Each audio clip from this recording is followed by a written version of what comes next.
السلام علیکم ورحمۃ اللہ وبرکاتہ۔ اللہ سے دعا کرتے ہیں کہ آپ لوگ خیریت سے ہوں گے۔ غیر اللہ سے مدد پر زبردست جواب، اور یہ کس نے کہا ہے؟ احسان قادری۔ احسان قادری نے کہا ہے کہ جو ہم قرآن شریف میں جو پڑھا ہے، اور اس میں جو ہے اللہ تعالیٰ نے جو ہے وہ کہا ہے کہ ہم جو ہے فرشتوں سے آپ کی مدد کریں گے، اور اسی سے ریلیٹڈ یہ ویڈیو بنا ہے۔ اور جہاں تک مدد کا اور شرک کا معاملہ ہے، اس پر جو یہ ڈیبیٹ ہوا ہے، تو اس پر جو ہے احسان قادری جی نے جو بولا، اب اسی چیز کو علی مرزا نے کس طریقے سے بتایا ہے، کس طریقے سے سمجھایا ہے، وہ آپ کو اس ویڈیو میں پتہ چلے گا۔ اور اللہ ہم سب کو ہدایت دے کہ ہم لوگ جو ہے شرک کرنے سے بچیں، اللہ کے ساتھ کسی کو شریک نہ ٹھہرائیں، اور اللہ ایک ہے، اللہ کے سوا کوئی معبود نہیں ہے۔ تو اللہ ہمیں اس چیز کے لیے ہدایت دے، آمین ثم آمین۔ انہوں نے شرک کو یہاں ڈیوائڈ کیا ہے کہ سامنے اگر کوئی ہے تو شرک نہیں ہے، دور ہے تو شرک ہے۔ یعنی سامنے اگر کوئی ہے تو اس کی پوجا جائز ہے، دور اگر ہے تو اس کی پوجا جائز نہیں، اس لیے کہ شرک کی تعریف یہی ہے اللہ کے ساتھ کسی کو شریک ٹھہرانا، کسی کو عبادت کے لائق سمجھنا۔ تو ہم ان کی اس بات کو لے کے انشاءاللہ ان سے گفتگو کریں گے، لیکن وہ چلے گئے ہیں کہ انہوں نے جو شرک کہا ہے نا، سامنے مانگو تو شرک نہیں ہے، بعد میں مانگو تو شرک ہے، یعنی دور سے وہ مانگو تو شرک ہے۔ تو یعنی یہ کہ اللہ کی پوجا سامنے والے کے ساتھ کی جا سکتی ہے، اور دور سے رہنے والے کے ساتھ اللہ کی پوجا نہیں کی جا سکتی، یہ سینس لیس باتیں ہیں۔ تو عوام ان باتوں کو ذہن میں رکھے اور اس سے کنفیوز نہ ہو کہ ان کی بات صحیح ہے، بلکہ یہ اللہ تعالیٰ کے ساتھ شرک کو جائز سمجھتے ہیں قریب رہنے والوں کے ساتھ، یہ ذرا ذہن میں رکھ لیں اسی بات کو۔ اسی طرح اللہ کے فرشتے ہمیں نظر نہیں آتے، جیسے آپ نے کہا نا کہ سامنے نہ ہو، نظر آنے والی چیز نہ ہو، دور ہو تو وہ شرک ہے۔ اللہ کے فرشتوں کو اللہ تعالیٰ نے ہماری نظروں سے اوجھل رکھا ہے، اور اللہ نے قرآن میں فرمایا فرشتے مددگار ہیں، وَإِنَّ عَلَيْكُمْ لَحَافِظِينَ، اور وَهُوَ الْقَاهِرُ فَوْقَ عِبَادِهِ وَيُرْسِلُ عَلَيْكُمْ حَفَظًا۔ میں نے فرشتوں کو دیکھا نہیں اور میں نے یہ کہا کہ فلاں فرشتے نے، یعنی فرشتوں کی جماعت نے میری مدد کی، تو کیا یہ شرک ہوگا حضرت؟ تو پھر اس کا مطلب یہ حضرت کہ آپ فرشتوں سے بھی مدد مانگتے ہیں؟ بھئی میں کیا مانگتا ہوں؟ اللہ نے فرمایا وَأَيَّدَهُمْ بِرُوحٍ مِّنْهُ، اللہ تعالیٰ فرشتوں کے ذریعے مدد فرمائے گا، یہ رب نے فرمایا۔ آپ نے قرآن نہیں پڑھا حضرت؟ درس نظامی میں قرآن کریم کے سورہ مجادلہ میں اللہ تعالیٰ نے فرمایا وَأَيَّدَهُمْ بِرُوحٍ مِّنْهُ، اللہ تعالیٰ مومنوں کی جبریل علیہ السلام کے ذریعے مدد فرمائے گا۔ تو اللہ تعالیٰ نے مدد کے لیے مقرر فرمایا فرشتوں کو، یہ آپ نے نہیں پڑھا حضرت؟ اور کیا یہ آیت نہیں پڑھی وَهُوَ الْقَاهِرُ فَوْقَ عِبَادِهِ وَيُرْسِلُ عَلَيْكُمْ حَفَظًا، اللہ نے فرشتوں کو حفاظت کے لیے مقرر فرمایا؟ کیا یہ آیت نہیں پڑھی وَإِنَّ عَلَيْكُمْ لَحَافِظِينَ، اللہ تعالیٰ نے فرشتوں کو حفاظت کے لیے مقرر فرمایا، یہاں بھی فرمایا۔ آپ کیسے مولانا ہو حضرت، آپ اپنے مدرسے کو بھی بدنام کرتے ہیں، آپ کہتے ہیں کہ فرشتوں کی مدد جائز نہیں ہے، یہ تو قرآن سے ثابت ہے حضرت۔ فَإِنَّ اللَّهَ هُوَ مَوْلَاهُ وَجِبْرِيلُ وَصَالِحُ الْمُؤْمِنِينَ وَالْمَلَائِكَةُ بَعْدَ ذَلِكَ ظَهِيرٌ، اولیاء تو مددگار ہے، صالحین مددگار ہے، فرشتے بھی مددگار ہے۔ قرآن کریم سورہ تحریم میں آ گیا، سورہ مجادلہ میں آ گیا، اور اسی طرح آخری 30ویں پارے میں آ گیا، سورہ انعام میں آ گیا۔ اب اس کے بڑھ کر آپ کیا چاہتے ہیں حضرت؟ تو اس کا مطلب آپ کو نہیں پتا کہ فرشتے اللہ کی عطا سے فرشتے مدد کر سکتے ہیں، یہ آپ کو نہیں معلوم تھا حضرت؟ اگر نہیں معلوم تھا تو ابھی جو میں نے قرآن کریم کی آیتیں پیش کی ہے، آپ اس کے ذرا آیت ترجمہ بھی پڑھ لیجئے، اس کی تفسیر بھی پڑھ لیجئے کہ فرشتے کس طرح مدد کرتے ہیں۔ اور ایک اور حدیث پاک بہت مشہور ہے، بخاری شریف اور مسلم شریف میں ہے، سیدنا حسان بن ثابت رضی اللہ عنہ جب حضور علیہ السلام کی تعریف کرتے تھے اور دشمنوں کو شاعری میں جواب دیتے تھے، تو اللہ کے رسول نے اللہم ایدہ بروح القدس فرمایا، اے اللہ جبریل کے ذریعے ان کی مدد فرما۔ تو کیا حضور نے شرک کر دیا حضرت جبریل علیہ السلام کو مددگار سمجھ کر؟ تو آپ نے بخاری شریف بھی غالباً نہیں پڑھی، درس نظامی میں مسلم شریف بھی غالباً نہیں پڑھی۔ تو مجھے ذرا لگتا ہے کہ حضرت آپ برائے کرم دوبارہ ان کتابوں کو پڑھیے، قرآن کی آیتوں کو پڑھیے، اس کے بعد یہ آپ باتیں پیش کریں۔ تو اس سے تو ثابت یہ ہو گیا کہ مفضول افضل کی مدد کرتے ہیں، یعنی فرشتے تو آپ نے کہا نا فرشتے انسانوں کے جو ہے حفاظت کے لیے رکھے ہوئے ہیں، تو جو ہمارے حفاظت کے لیے رکھے ہوئے ہیں جو فرشتے مفضول ہیں وہ افضل کی کرتے ہیں، مدد کرتے ہیں۔ ارے تو آپ انسان نہیں تو یہ میں نہیں کہہ رہا نا، آپ کے اور میرے رب نے، جس نے ہم کو پیدا کیا، اس رب نے فرمایا فرشتے مدد کرتے ہیں، فرشتے حفاظت کرتے ہیں، تو آپ اللہ سے ہی آبجیکشن کریں گے؟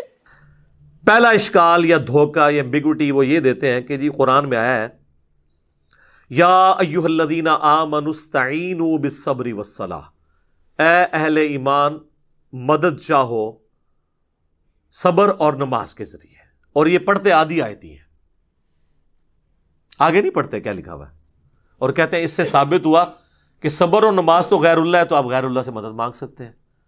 تو ہم کہتے ہیں میرے بھائی یہ تو آپ نے خود بھی کبھی نہیں مانگی، کبھی آپ نے کہا المدد یا نماز میری مدد فرمائیے، میری حاجت گیری کیجئے، یا صبر میری مدد فرمائیے، وہ خود ہی سوچ میں پڑ جاتے ہیں واقعی ہم نے تو یہ کبھی نہیں کہا۔ تو سر یہ آیت پوری پڑھیں، ان اللہ مع الصابرین، اللہ بے شک صبر کرنے والوں کے ساتھ ہے، یعنی صبر اور نماز وہ اعمال ہیں جو وسیلے کے طور پر اللہ تک پہنچنے کا ذریعہ ہے، مدد اللہ ہی سے مانگنی ہے۔ یہ تو ہماری دلیل ہے۔ صحیح بخاری میں نبی علیہ السلام نے جو ایک وظیفہ کیا کرتے تھے وہ رپورٹ کیا ابن عباس نے، وہ کہتے ہیں کہ ابراہیم علیہ السلام کو جب آگ میں ڈالنے لگے تھے نا، ابراہیم علیہ السلام بہت غیرت مند تھے توحید کے معاملے میں، تو انہوں نے اس وقت پکارا تھا حسبنا اللہ ونعم الوکیل، ہم نے اللہ ہی پر بھروسہ کیا، وہی بہتر کارساز ہے۔ اور ابن عباس کہتے ہیں تمہارے جد امجد ابراہیم بھی یہی کہا کرتے تھے، اور تمہارے نبی پہ بھی جب مشکل وقت آتا تھا وہ بھی یہی کہتے تھے حسبنا اللہ ونعم الوکیل۔ سر پورے قرآن میں انبیاء کی دعائیں ہیں کہ اس میں باب بزرگ کچھ بھی نہیں ہے، اور نہ کہیں تعلیم کیا گیا ہمیں کہ بابوں کو ڈال کے، انبیاء کی تعلیمات تو ہمیں سمجھانے کے لیے تھی، ایسا بھی نہیں۔ جامعہ ترمذی میں ایک حدیث ہے، اس کی صحیح سند المستدرک للحاکم میں ہے اور سنن نسائی الکبریٰ میں، کہ نبی صلی اللہ علیہ وآلہ وسلم ہر مصیبت اور پریشانی میں کہا کرتے تھے یا حی یا قیوم برحمتک استغیث، اے خود سے زندہ ہر چیز کو تھامنے والے، میں تیری رحمت کے ساتھ تیری مدد کا سوال کرتا ہوں۔ اگر نون سے پڑھیں گے تو پھر جمع کا صیغہ ہو جائے گا، ہم سوال کرتے ہیں، نستغیث بھی درست ہے، استغیث بھی درست ہے، الحمدللہ۔ اچھا اب دوسرا اشکال سنیں جی، وہ کہتے ہیں جی عیسیٰ علیہ السلام کے بارے میں قرآن میں آیا ہے، انہوں نے کہا تھا من انصاری الی اللہ، تو قال الحواریون نحن انصار اللہ، حضرت عیسیٰ نے خود مدد مانگی ہے جی غیر اللہ سے، اپنے ساتھیوں سے کہ کون اللہ کے لیے میری مدد کرے گا، اور ساتھیوں نے بھی کہا کہ ہم اللہ کے لیے آپ کی مدد کرنے کو تیار ہیں۔ تو اس کا مطلب یہ ہے کہ حضرت عیسیٰ کے صحابہ جو ہیں وہ حضرت عیسیٰ کے مشکل کشا ہوئے نا، پھر تو یعنی حضرت عیسیٰ نہیں مشکل کشا، ان کے ساتھی ان کے مشکل کشا تھے۔ واہ واہ سبحان اللہ۔ اس کا یہ مطلب ہی نہیں ہے، وہ کہہ رہے کون اللہ کے لیے مدد کرے میری دین کے کاموں میں، اس میں یہاں کا لکھا ہوا ہے کہ ان کے ساتھی فوت ہو گئے تھے اور وہ قبر پہ جا کہتے تھے قبروں سے نکلو اور روحانی طور پر جسد امثالی کے ساتھ آ کر میری مدد کرو۔ یہ بھی ایک نئی ٹرم ہے۔ تو دوسری کہنا نا قاسم نوتوی صاحب 6 سال بعد کس طرح نکلے وہ دیوبند کی صلح کرانے کے لیے بیداری میں، وہ کہتے ہیں جسد امثالی کے ساتھ ایک نیا ان کو جسم ملا تھا تو اسے قبر نکلا ہے۔ اچھا بریلویوں کے بابے نکل آئے تو وہ شرک، دیوبندیوں کے نکل آئے تو توحید۔ اپنی عقل کا علاج کروائیں۔ تو یہ تو بالکل ظاہری اسباب ہے، یہ وہی چیز ہے جو قرآن میں حکم ہے وَتَعَاوَنُوا عَلَى الْبِرِّ وَالتَّقْوَى وَلَا تَعَاوَنُوا عَلَى الْإِثْمِ وَالْعُدْوَانِ، نیکی پرہیزگاری کے کاموں میں ایک دوسرے کی مدد کرو، برائی کے کاموں میں نہ کرو۔ اس میں تو غیر اللہ کو غائب میں پکارا ہی نہیں جا رہا، نہ مرے ہوئے کو پکارا جا رہا ہے، نہ کسی دور والے کو، جو سامنے موجود ہے وہ تو سر آپ کافر سے بھی مدد لیں۔ صحیح بخاری میں حدیث ہے نبی علیہ السلام کی وفات اس حال میں ہوئی کہ آپ کی زرہ گروی رکھی ہوئی تھی یہودی کے پاس اناج کے عوض، تو آپ کافر سے بھی مدد لیں ظاہری اسباب میں۔ لیکن یہ تو نہیں ہے کہ کوئی فوت ہو گیا ہے اور سامنے موجود نہیں، آپ اس کو مدد کے لیے پکار رہے ہیں، نہیں، وہ نہ آپ کسی جن کو پکار سکتے ہیں، نہ فرشتے کو، نہ کسی پیغمبر کو، نہ کسی بزرگ کو۔ اور یہ تو حضرت عیسیٰ کے ساتھی تھے نا، اس طرح کی آیت تو قرآن میں نبی صلی اللہ علیہ وسلم کے لیے بھی ہے۔ سورۃ الاعراف میں آیت نمبر 157 ہے، جس میں اللہ تعالیٰ نے باقاعدہ حکم دیا ہے اہل ایمان کو کہ تمہارا ایمان اس وقت کامل ہوگا کہ جب تم نبی کی مدد کرو گے ان کے دین کے سلسلے میں۔ فالذین آمنوا بہ وعزروہ، جو ان پر ایمان لے کر آئے پھر ان کی عزت کی، ونصروہ اور ان کی مدد کی، واتبعوا النور الذی انزل معہ، اور پیروی کی اس قرآن نور کی جو ان کے ساتھ نازل ہوا، اولئک هم المفلحون، وہ ہے فلاح والے۔ ہم آج بھی نبی علیہ السلام کی مدد کر سکتے ہیں ان کے دین کی اشاعت کر کے۔ تو اس کا کیا مطلب ہے ہم رسول اللہ کے مشکل کشا ہو گئے؟ نہیں، ہم تو اپنی مشکل دور کرنے کے لیے اللہ کے دین کا جو ہے وہ کام کر رہے ہیں۔ تو یہ معنی ہی کچھ اور تھا، اس کو بدل دیا۔ یقین کریں اگر یہ گوروں کو اردو آتی ہو نا تو کس طرح مذاق اڑائے ان کی باتوں کا، کہ بات کیا تھی تو بنا انہوں نے کہاں سے کیا دی۔ تیسرا اشکال، وہ کہتے ہیں جی سورۃ المائدہ میں آیا انما ولیکم اللہ ورسولہ والذین آمنوا، بے شک تمہارا پشت پناہ، تمہارا ولی، تمہارا دوست، تمہارا مددگار تو ہیں اللہ، اس کا رسول اور اہل ایمان۔ تو بالکل ہم مانتے ہیں۔ اس میں یہ کہاں سے ثابت ہو گیا کہ آپ ان کو پکار رہے ہیں؟ اہل ایمان حضور کے ساتھی آپ کے ساتھ آپ کے مددگار تھے، بالکل ٹھیک ہے۔ یہ تو نہیں ہوا کہ حضور علیہ السلام نے خیبر کے موقع پر حضرت حمزہ کو پکارا ہو جو فوت ہو چکے ہوئے تھے احد میں کہ آئے میری مدد فرمائے۔ حضرت علی صاحب نے موجود تھے، ان کو بلایا۔ تو بالکل دوست بھی ہیں، پشت پناہ بھی ہیں جو اویلیبل ہیں۔ آج کی ڈیٹ میں صرف اللہ کو مدد کے لیے پکاریں گے، اور اہل ایمان جو آپ کے سامنے موجود ہیں آپ کے ساتھ ساتھی ہوں گے۔ اور اس کو وہ سپورٹیو آیت ہے سورۃ الانفال کی آیت نمبر 62، ڈیسائسو ہے، بالکل واضح ہے۔ وَإِن يُرِيدُوا أَن يَخْدَعُوكَ، اے نبی اگر آپ کو خطرہ ہونا کہ یہ کافر آپ کے ساتھ دھوکہ کریں گے، فَإِنَّ حَسْبَكَ اللَّهُ، تو بے شک اللہ آپ کے لیے کافی ہے۔ هُوَ الَّذِي أَيَّدَكَ بِنَصْرِهِ وَبِالْمُؤْمِنِينَ، وہ اللہ ہے جس نے اپنی طرف سے آپ کی مدد کی اور اہل ایمان کے ذریعے بھی آپ کی مدد کی، یعنی صحابہ کے ذریعے آپ کے ہاتھ مضبوط کیے۔ تو اس کا کوئی مطلب یہ لے گا کہ صحابہ حضور کے مشکل کشا تھے؟ نہیں، دین میں سپورٹیو تھے ظاہری اسباب کے طور پر۔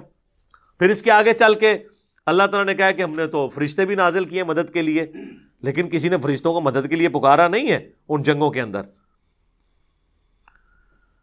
پھر 64 نمبر آیت میں آتا ہے یا ایھا النبی، اے اللہ کے نبی، حسبک اللہ، اللہ آپ کو کافی ہے، وَمَنِ اتَّبَعَكَ مِنَ الْمُؤْمِنِينَ، اور جو آپ کی اتباع کرنے والے مومنین ہیں وہ بھی آپ کو کافی ہیں۔ تو اس کا کیا مطلب ہے حضور جو ہے وہ حسبنا اللہ و نعم الوکیل کی بجائے وہ اپنے صحابہ کا حسبنا پڑھتے تھے؟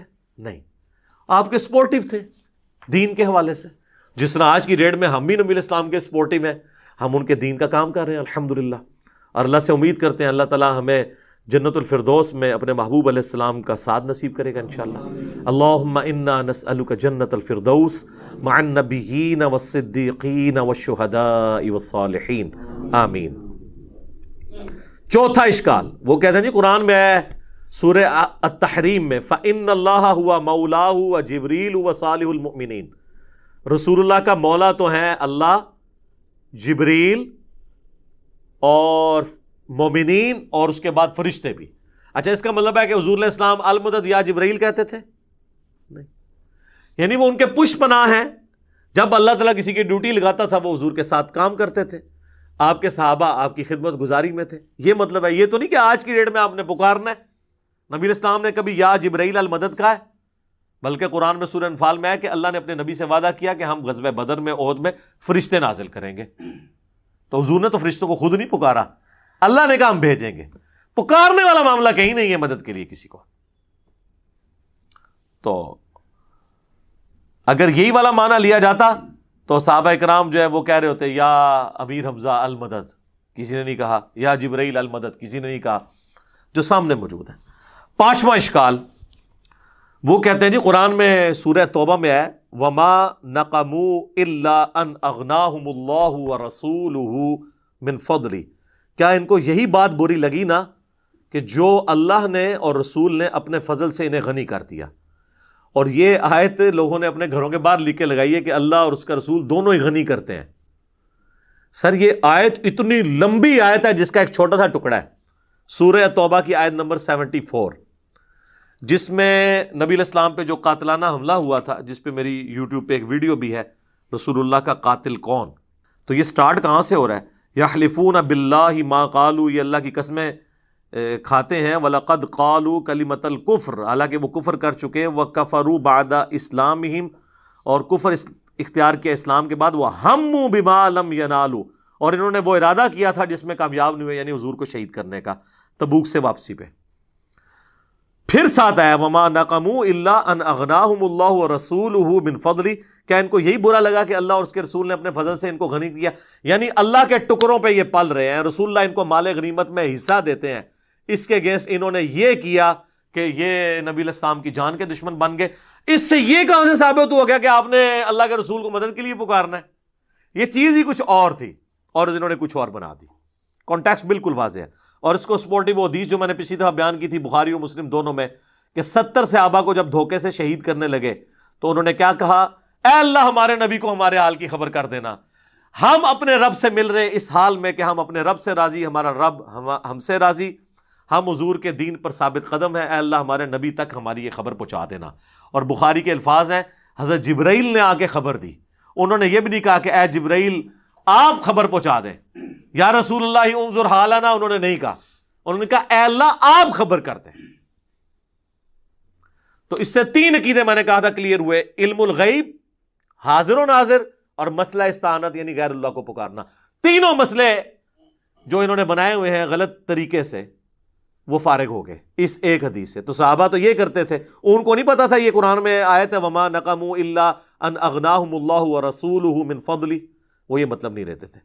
لے جی یہ 5 اشکال تو ختم ہوئے جو قرآن سے دیتے تھے، اب 5 احادیث والے بڑے مشہور ہیں، وہ بھی میں کور کر دوں۔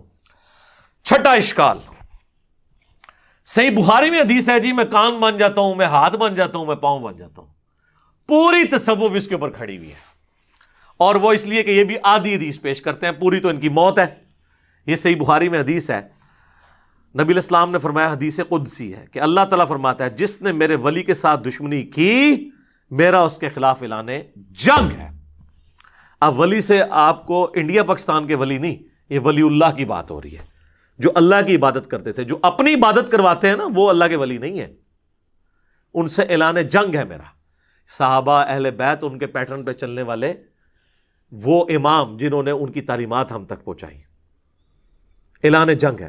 اور میرا بندہ میرا قرب کسی چیز سے حاصل نہیں کر سکتا جو فرائض میں پابندی سے حاصل کرتا ہے، پہلی چیز فرض ہے، پھر نوافل کے ذریعے میرا اتنا قرب حاصل کرتا ہے کہ میں اس کے کان بن جاتا ہوں جس سے وہ سنتا ہے، میں اس کے ہاتھ بن جاتا ہوں جس سے وہ پکڑتا ہے، میں اس کی آنکھیں بن جاتا ہوں جس سے وہ دیکھتا ہے، میں اس کے پاؤں بن جاتا ہوں جس سے وہ چلتا ہے۔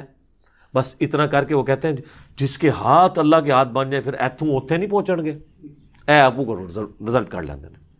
اور یہ عربی کے محاورے میں بات ہو رہی ہے، یعنی اس کا اوڑھنا بچھونا میں بن جاتا ہوں، یعنی میں اسے اسپیشل پروٹیکشن دے دیتا ہوں۔ ایک بار جب وہ کوشش کرتا ہے پھر اس کے ہاتھ پاؤں کان آنکھیں میری اطاعت میں ہی اٹھتی ہیں۔ وہ کہتے ہیں جی یہ تو وہ پہلے ہی کر رہا تھا تبھی اس کو انعام ملا، پھر انعام کیا ہوا؟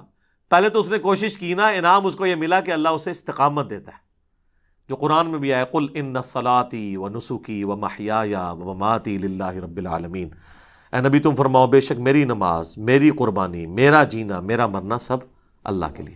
اچھا اس حدیث کا اگلا حصہ نہیں پڑھتے، اگلے الفاظ ہیں کہ جب وہ مجھ سے کوئی دعا کرتا ہے میں دعا قبول کرتا ہوں، اور جب مجھ سے پناہ طلب کرتا ہے اپنے دشمن کے اگینسٹ تو میں اسے پناہ عطا کرتا ہوں۔ تو میرے بھائی جس کا ہاتھ اللہ خود بن چکا ہے وہ دشمن کی گیچی خود کیوں نہیں مروڑ دیتا؟ اللہ سے کیوں مانگ رہا ہے؟ اس لیے کہ کوئی نہیں ایسے کر سکتا، اللہ ہی سے مانگنا ہے، ورنہ وہ کہتے ہیں ہاتھ بن گیا پاؤں بن گیا تو اب وہ جو مرضی کرے۔ اور ویسے آپ کو شرم نہیں آتی کہ اللہ کا پاؤں کوئی بنے گا؟ اس کا فزیکل معنی آپ لیں گے کہ اللہ کسی بزرگ کا پاؤں ہے تو پھر آپ پہ 295C لگے گی، آپ اس پیغمبر کی بھی توہین کریں گے اور اللہ کی بھی۔ تو یہ بات ہو رہی ہے محاورتاً، اور آگے الفاظ حدیث کی اس کی حفاظت کر رہے ہیں، لہٰذا یہاں سے دھوکہ دینا بند کریں۔ اور اس کو سپورٹیو حدیث ہے بخاری مسلم دونوں میں، اما عائشہ کہتی ہیں جب بادل نظر آتے نا اور آندھی چلتی تو ہم لوگ خوش ہوتے کہ بارش آئے گی، اور حضور صلی اللہ علیہ وسلم کے مبارک چہرے پر پریشانی کے آثار آ جاتے ہیں۔ تو میں کہتی اللہ کے نبی لوگ تو خوش ہو رہے ہیں بارش آئے گی اور آپ پریشان ہو رہے ہیں، تو آپ فرمایا کرتے اے عائشہ مجھے کیا پتا کہ ان بادلوں سے آگ برسے گی یا بارش کا پانی؟ تو کسی نے نہیں کہا یا رسول اللہ آپ کو نہیں پتا بارش کا پانی برستا ہے، لیکن حضور کا یقین اللہ پہ دیکھیں۔ پھر آپ نے سورہ الاحقاف کی وہ آیت تلاوت کی کہ قوم عاد پہ عذاب اسی طریقے سے آیا تھا کہ سخت گرمی کے بعد ایک بادل نمودار ہوا اور وہ ساری قوم اس کے نیچے آ گئی اور کہا کہ ابھی بارش برسے گی، اس میں سے آگ نکلی، سب ہلاک ہوئے۔ حضور نے سورہ احقاف کی آیت پڑھ کے کہا کہ مجھے بتاؤ عائشہ، مجھے کیا پتا کہ اس بادل میں سے عذاب آنے والا ہے یا اللہ کی رحمت۔ اور پھر حضور علیہ السلام یہ دعا کیا کرتے، اے اللہ اسے ہمارے لیے رحمت بنا دے جو بادل آئے ہیں۔ اگر حضور علیہ السلام اپنے بارے میں کہہ رہے ہیں کہ مجھے نہیں پتا کہ اس میں سے کیا ہونا ہے، تو آپ بابوں کے بارے میں کیا کہہ سکتے ہیں؟ وہ اشارہ کر کے یہ کر دیں گے تو وہ کر دیں گے۔ حضور علیہ السلام کا ذرا یقین دیکھیں کہ فیصلے اللہ نے کرنا ہے۔ تو میرا خیال ہے یہ کافی ہے۔ ہاتھ بن جاتا ہوں، پاؤں بن جاتا ہوں، اس کی اگر پریکٹیکل مثال ہوتی تو نبی علیہ السلام کی مبارک ذات ہوتی۔ البتہ اس میں جہاں معجزات ہیں وہ ہم مانتے ہیں، جو بخاری مسلم میں آپ نے دعا کی، بارش نازل ہو گئی، پھر اگلے خطبے میں وہی بندہ کھڑا ہوا، پورے ہفتے تک بارش ہوتی رہی، اس نے کہا یا رسول اللہ ہمارے تو گھاٹ ٹپک رہے ہیں، تو آپ نے مبارک انگلی سے اشارہ کیا، اللہ تعالیٰ نے آپ کی دعا قبول کی، وہ معاملہ الگ ہے۔ یہ تو رپورٹ ہوئی ہیں چیزیں، آپ جو بابوں کے بارے میں سٹوریاں بتا رہے ہیں وہ کوئی رپورٹ نہیں ہوئی ہیں، سب جعلی ہیں۔ اور اگر آپ کہتے ہیں اصلی ہے تو کر کے بتاتے سر، اے کوڑا تھا اے میدان۔ ایک نگاہ مار کے یوٹیوب سے نبی علیہ السلام سے متعلق گستاخانہ ویڈیو ڈیلیٹ کرا دیں، تو بزرگی کس دہڑے کام آونی ہے؟ کس دن کام آئے گی آپ کی بزرگی؟ آئے نا۔ ہمیں تو آپ کہتے ہیں امت مر جائے اگر حضور کے گستاخانہ کھا کے مان رہے ہیں۔ امت تو بعد مرے، پہلے وہ بابے کیوں نہیں مر جاندے جنہوں کی ڈیوٹیاں نے؟ ان کے پاس تو اختیار بھی ہے اور وہ امتی نہیں ہے، انہیں اپنے نبی کا درد نہیں ہے، ان کو تو ہم سے زیادہ ہونا چاہیے نا۔ تو آپ یہ بھی کہا کریں وہ سارے بابے بھی مر جان جنہوں کو اختیار ہے نگاہ مار کے ڈیلیٹ کرنے دا، وہ نہیں کروا رہے۔ علمی طور سے تو ویسے مر گئے نے ہوں، تو دوسرے طریقے نال بھی مارنا ہے، جاتے اس طریقے نال مارو، ساڑی جان چھڑو۔ اچھا جی، 7واں اشکال، وہ کہتے ہیں نہیں مسلم شریف میں حدیث ہے، حضور نے ایک صحابی سے کہا کہ مانگ کیا مانگتا ہے؟ حضرت ربیعہ سے جو وضو کروایا کرتے تھے، سل ربیعہ، تو انہوں نے کہا جنت میں آپ کا پڑوس مانگتا ہوں۔ تو دیکھیں حضور نے جنت عطا فرما دی۔ سر یہ حدیث پوری تو پڑھے، اس کے آگے الفاظ ہیں، نبی علیہ السلام فرمایا اس کے علاوہ بھی کچھ مانگنا ہے تو مانگ لو۔ کہا نہیں یا رسول اللہ آپ کا پڑوس ہی چاہیے۔ تو آپ نے فرمایا کثرت سجود سے میری مدد کر۔ اب اس کو آپ نے وہ نہیں لینا کہ حضور کا مشکل کشا وہ بن گیا تھا، آپ تو ہر جگہ مدد دیکھ کے تو مشکل کشا بنا دیتے ہیں۔ کثرت سجود سے میری مدد کر، یعنی تم زیادہ عبادت کرو، میری مدد کرو کہ میں اللہ کو سفارش ڈال سکوں کہ یہ نیک بندہ اس کو میرے ساتھ کر دے۔ بالکل واضح ہے، بس سل ربیہ سل ربیہ سل ربیہ، جنت مانگ لی جنت مانگ لی، اگے بھی ٹورو نا کیویں ملی جنت؟ ٹھیک ہے، تو جنت تو انشاءاللہ آپ کو بھی مل جائے گی۔ صحیح مسلم میں حدیث ہے جو اذان کا جواب دے اس کے بعد دروشی پڑھے اور الوسیلہ والی دعا مانگے، میری شفاعت اس کے لیے حلال ہو جائے گی۔ اللہم صلی علی محمد وعلی آل محمد۔ تو یہ تعلیم آپ کی دیکھیں کیا ہے، صحیح مسلم میں حدیث ہے، نبی علیہ السلام فرمایا اے ابو ہریرہ جو چیز تمہیں نفع دے اس کے لیے پوری کوشش کرو، اور دیکھنا کاہلی نہ کرنا، سستی نہ کرنا، اور اللہ سے مدد مانگ کے چلنا۔ پھر بھی رزلٹ تمہارے خلاف آئے تو کبھی نہ کہنا کہ اگر میں یہ کر لیتا تو یہ ہو جاتا، اگر میں وہ کر لیتا تو وہ ہو جاتا۔ یہ اگر مگر شیطان کا دروازہ کھول دیتے ہیں۔ یہ صحیح مسلم میں تقدیر والے چیپٹر کی آخری حدیث ہے، کتاب القدر چیپٹر کی۔ امام مسلم نے اس کے اوپر کنکلوڈ کیا ہے کہ تقدیر پہ کوئی تکیہ کر کے یہ نہیں ہے کہ کوشش چھوڑ دے، سستی نہ کرنا، کاہلی نہ کرنا۔ یہ نہیں ہے کہ خالی پیپر دیا اس پہ دروشی پڑھ کے پھونک آؤ، اس سے نہیں کو پاس ہوگا۔ کوشش کرو، اس تو بعد بے شک جو مرضی پڑھ کے پھونک دے رہو۔ سستی اور کاہلی نہ کرنا، پھر اللہ سے مدد مانگنا۔ تو نبی علیہ السلام تو کہتے ہیں مدد اللہ سے مانگنا، اور وہ ڈیسائسو حدیث ہے جو جامع ترمذی میں ہے، مشکات میں موجود ہے۔ نبی علیہ السلام نے، ابن عباس کہتے ہیں مجھے سواری کے پیچھے سوار کیا اور مجھے کہا ہے بیٹے اللہ اکبر، اللہ کے حقوق کی حفاظت کر، اللہ تیری حفاظت کرے گا۔ ذرا الفاظ غور سے سنیں، اللہ کے حقوق کی حفاظت کر، اللہ تیری حفاظت کرے گا۔ کیا زبردست الفاظ ہیں۔ اور اللہ تعالیٰ کے احکامات کی پیروی کر،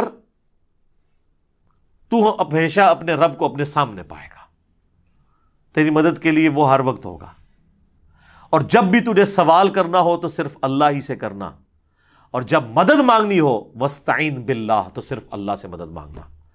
اور بچے جان لے، اگر پوری امت مل کے تجھے ذرے کے برابر بھی نقصان پہنچانا چاہے اور اللہ نہ چاہے تو نہیں پہنچا سکیں گے، اور اگر ساری امت، زمین و آسمان کی ساری مخلوقات مل کے ذرے کے برابر تمہیں فائدہ بھی پہنچانا چاہے نہیں پہنچا سکیں گی مگر جو اللہ چاہے۔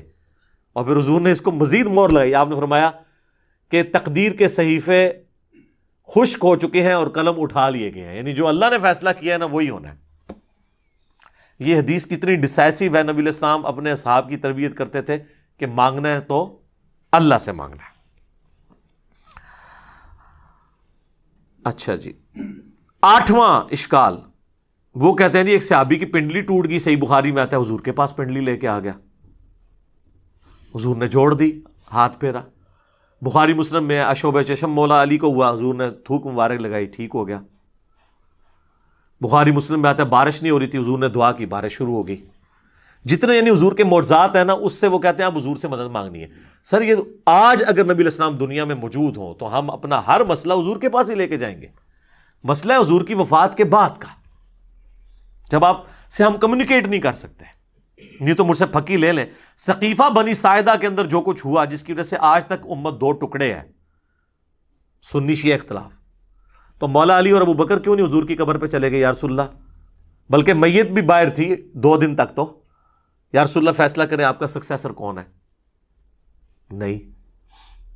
جنگ جمل صفین نہروان کے وقت کسی نے روضہ شریف میں جا کے حضور سے مشورہ کیوں نہیں کیا؟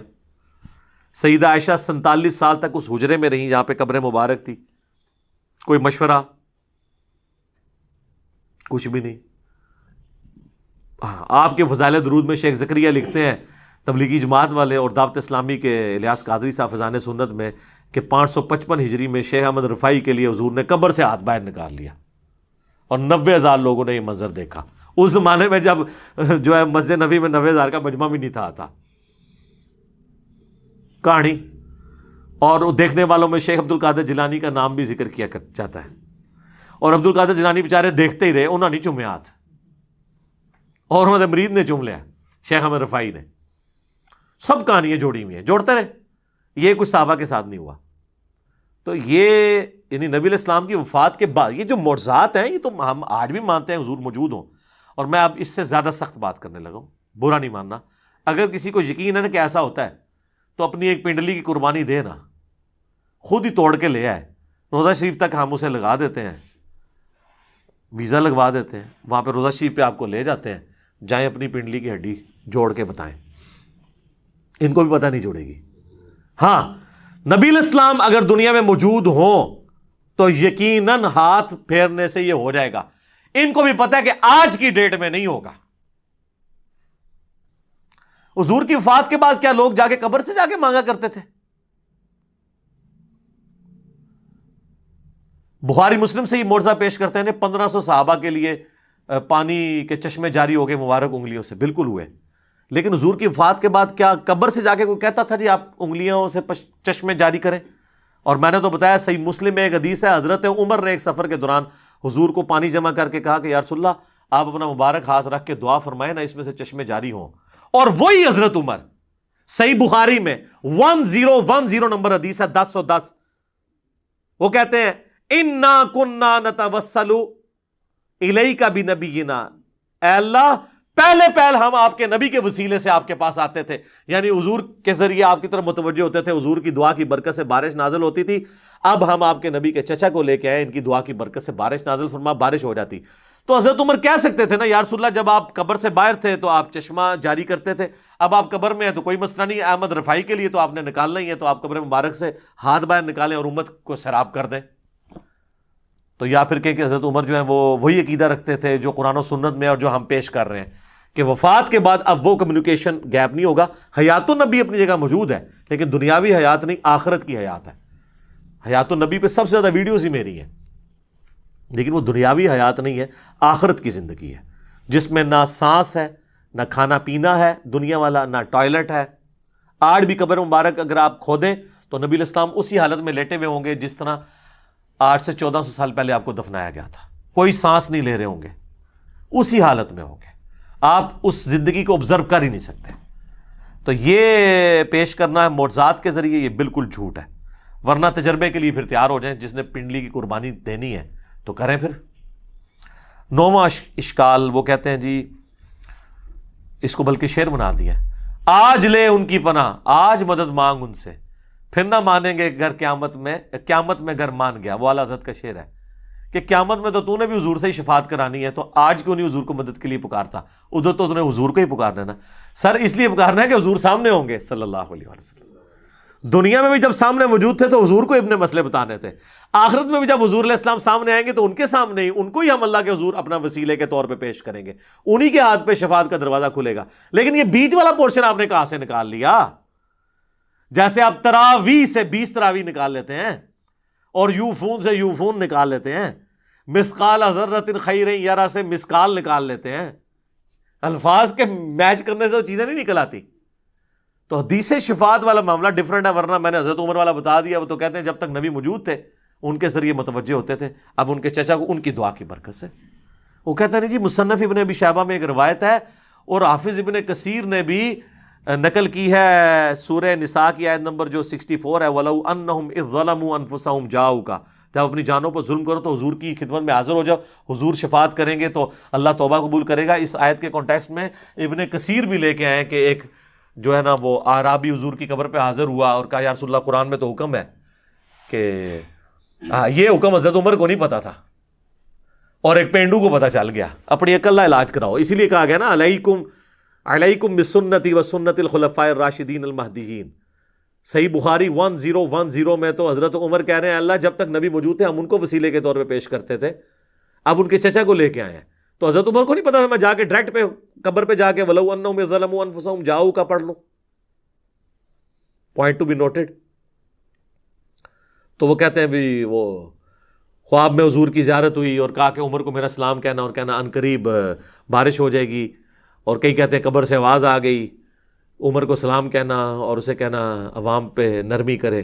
سر یہ مصنف ابن ابی شیبہ میں جو روایت ہے نا اس میں آمش مدلس ہے اور ان سے روایت کر رہا ہے اور سما کی تصریح نہیں ہے، اور صحیح مسلم کے مقدمے میں امام مسلم نے یہ پیٹ رول لکھا ہے کہ مدلس کی آن والی روایت سما کی تصریح سے کے بغیر، حدثنا یا اخبرنا کے بغیر قابل قبول نہیں ہوگی۔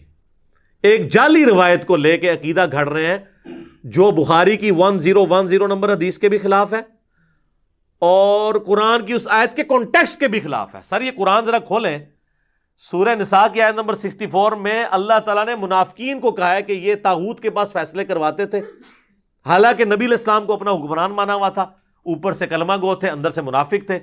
تو اللہ تعالیٰ نے فرمایا کہ اب جو انہوں نے ظلم کیا نا کہ اپنا فیصلہ کافروں سے کروایا، تو اب ان کو چاہیے حضور کے سامنے آئے، حضور سے معافی مانگے، آپ صلی اللہ علیہ وآلہ وسلم اللہ کے حضور ان کی شفاعت کریں کہ جو انہوں نے یہ مس بیہیو کیا کہ بجائے حضور کو جج ماننے کے جا کے یہودیوں سے فیصلہ کروایا، پھر اللہ ان کو معاف کرے گا۔ وہ تو کنٹیکسٹ ہی ڈیفرنٹ تھا، اس کو آپ نے پکڑ کے حضور کی وفات کے بعد کیسے لگا دیا؟ بات کون سی تھی؟ اور وہ کہتے ہیں یہ آیات جنرلائز ہیں۔ اچھا جی جنرلائز ہیں تو وَلَوْ أَنَّهُمْ إِذْ ظَلَمُوا أَنفُسَهُمْ جَاءُوكَ، اس کے تحت سقیفہ بنی ساعدہ پھر کیوں ہوا؟ جنگ جمل صفین نہروان کیوں ہوئی؟ صحابہ کیوں نہیں قبر رسول سے جا کے فیصلہ کرواتے رہے؟ اس وقت تو قبر میں بھی نہیں نبی علیہ السلام گئے تھے، 2 دن تک تو میت مبارک باہر تھی، جنازہ جاری تھا، کسی کو وسوسہ بھی نہیں آیا کہ حضور سے ہی جا کے پوچھ لیں، کیونکہ اس زمانے میں عقیدے نہیں ہوا کرتے تھے۔ یہ آج کے جھگڑے ہیں جی، عطائی ذاتی، مستقل بالذات، غیر مستقل بالذات، پتہ نہیں کیا کیا کہانیاں بنائی ہوئی ہیں۔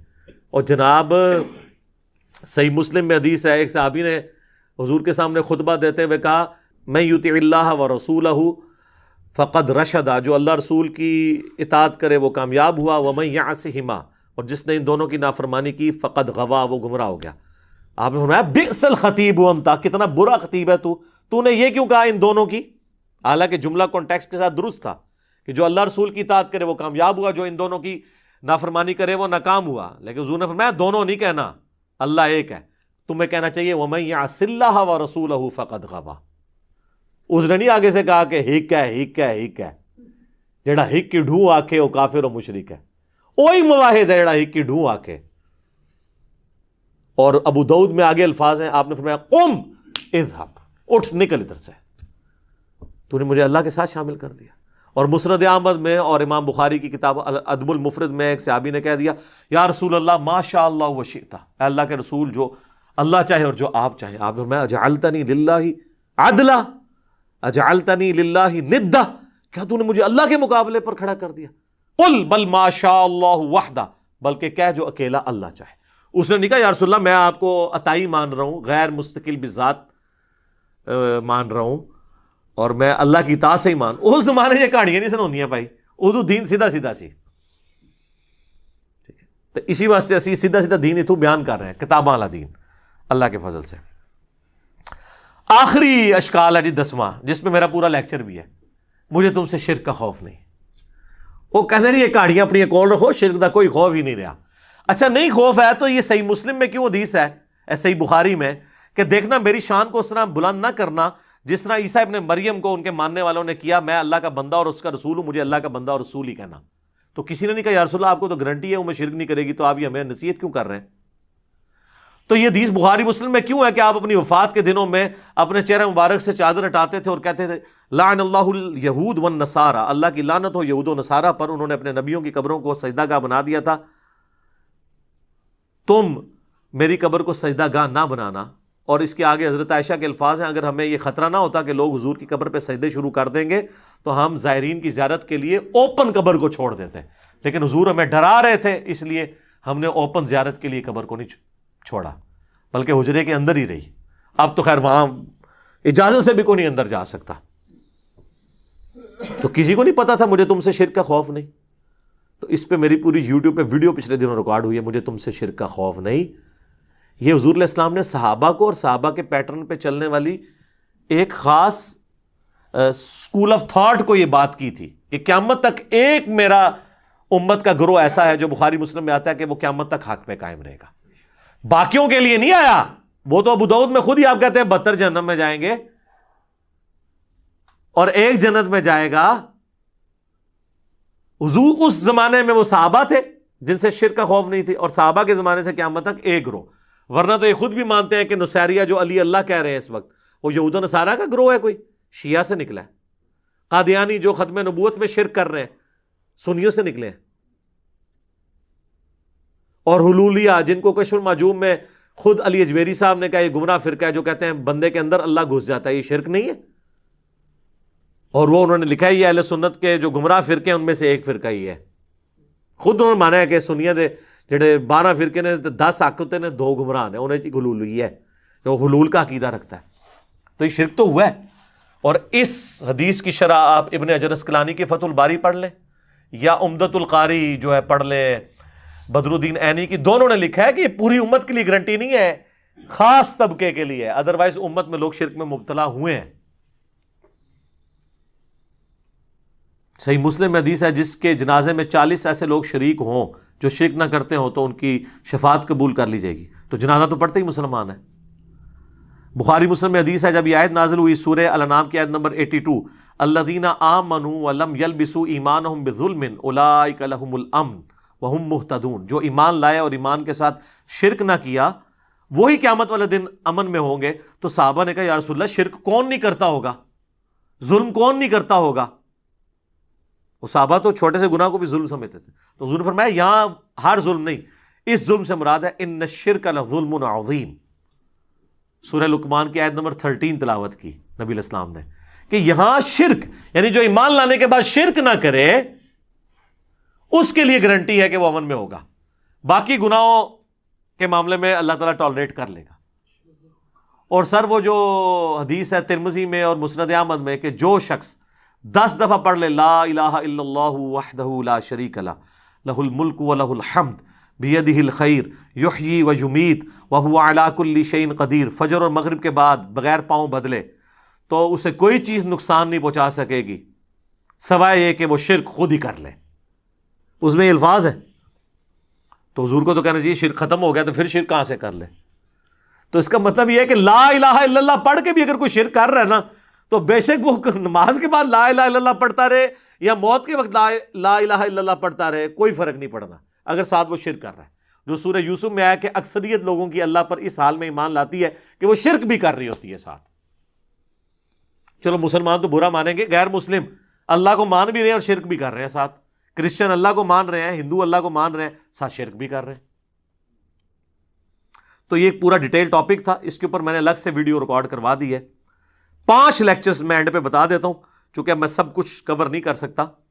نمبر 1، مجھے تم سے شرک کا خوف نہیں، رومن میں لکھیں۔ نمبر 2، وسیلے کے ذریعے دھوکہ، وسیلے کو ہم مانتے ہیں لیکن وسیلہ استعانت کو ثابت نہیں کرتا۔ نمبر 3، قصہ موسیٰ اور خضر، اس کے اوپر پوری تصوف کھڑی کی ہے، پورا لیکچر دیا ہے۔ نمبر 4، تخت بلقیس، کہتے ہیں بندہ لبو کیڑا سی، بندہ لب لے، میں لب لے، اللہ نے ایسا بندہ اٹھ چھڑیا ہے کہ انہیں سارے بندے لب لینے۔ اور 5واں حضرت اویس کرنی، وہ کہتے ہیں ویسی روحانی سلسلہ ہوتا ہے۔ یہ 5 لیکچرز ہیں، یعنی یہ 5 گھنٹے مزید ہیں، لیکن قرآن کلاس متحمل نہیں ہے۔ ایک ایک حدیث جے پی جی ڈسپلے کروایا ہے، ایک ایک حدیث کا نمبر ڈسپلے کرایا ہے۔ یہ 5 لیکچر آپ دیکھیں تو اسی کے ساتھ ریلیٹڈ ہیں، وہ انشاءاللہ تعالیٰ آپ کو ساری کی ساری گیم سمجھ آ جائے گی۔